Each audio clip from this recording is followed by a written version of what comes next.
one thing that I think can be and has been applied to both my business, my employer when I was on the client side, as well as my current clients, is to outsource non-essential activities. Great. Yeah. That came and can come in a variety of forms. When I was at Complete Payroll, I started off writing all of the blog posts myself. And when it became very clear that just that little bit in blogging activity was resulting in more website traffic, and it was fueling the entire inbound growth model that we were designing, it became clear also that more content, more quality content would be beneficial. We added more, not by carving out more of my time to write, because I still had to do so many other things, but by outsourcing content production. So similarly, now that I'm in my business, for The Gist, I have written some blog posts.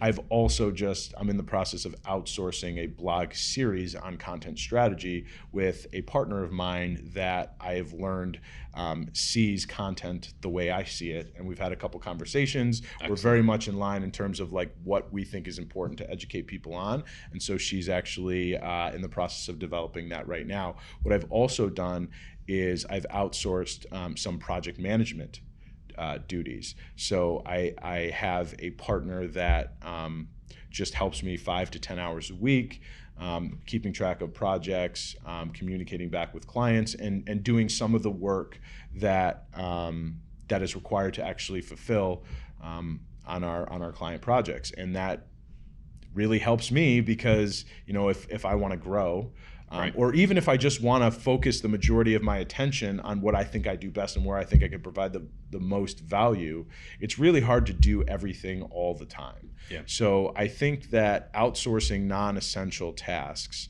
or even if it's not non-essential, because really everything is essential. Right. I could go one step beyond that. So it's like, it's not just non-essentials. It's tasks that you know maybe somebody else can do better than you, or you know, an expert in the field is going to do a better job than you are. Yes, right? Absolutely.